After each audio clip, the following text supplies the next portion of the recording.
स्वागत है आप सबका मेरे चैनल में। जैसा कि आप सब जानते हैं, त्रिशा कर मधु का एमएमएस और कॉल रिकॉर्डिंग तेजी से वायरल हो रहा है, जिसकी वजह से त्रिशा का इमेज बहुत खराब हो गया है और त्रिशा काफ़ी परेशान है। उनका एमएमएस कौन लीक किया है, क्यों लीक किया है, अभी तक कुछ भी अच्छे से पता नहीं चल पाया है। पर मधु ने एमएमएस लीक होने पर एक बड़ा बयान दिया है। उन्होंने बताया है कि उनका एमएमएस किसने लीक किया है। मधु की इस बात को जानने से पहले वीडियो को लाइक कर ले, चैनल को सब्सक्राइब कर ले, वीडियो पूरा देखने के बाद शेयर जरूर करें।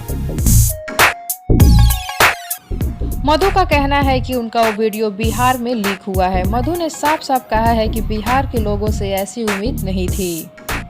मधु ने कहा है कि मेरे साथ बहुत ही गंदा मजाक हुआ है। मधु की बातों से ऐसा लग रहा है कि वो पूरी तरह कंफर्म है कि उनका वीडियो बिहार में ही लीक हुआ है और बिहार का ही कोई आदमी उनका वो वीडियो लीक किया है।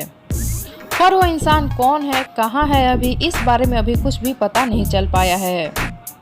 इस बात का आइडिया त्रिशा को भी नहीं है कि उनका वीडियो किसने लीक किया है। उनका बस इतना कहना है कि उनका वीडियो बिहार में लीक हुआ है और बिहार के ही किसी आदमी ने उनके वीडियो को लीक किया है। त्रिशा कर मधु के साथ उस वीडियो में कौन लड़का है ये भी पता नहीं चल पाया है।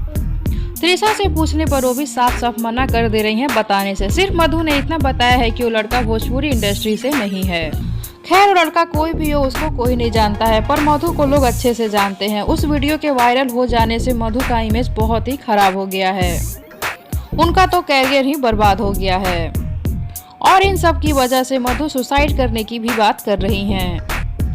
उनका कहना है कि लोग मेरे बारे में उल्टे सीधे बात कर रहे हैं, मुझको फ़ोन करके परेशान कर रहे हैं, मुझको टॉर्चर कर रहे हैं। इन सब से मधु बहुत ही ज़्यादा परेशान है। तो आप सब क्या कहना चाहते हैं मधु के वीडियो को लेकर और मधु की बातों को लेकर, नीचे कमेंट बॉक्स में ज़रूर बताएं। साथ ही वीडियो को ज़्यादा से ज़्यादा शेयर करें ताकि और भी लोग अपनी राय दें।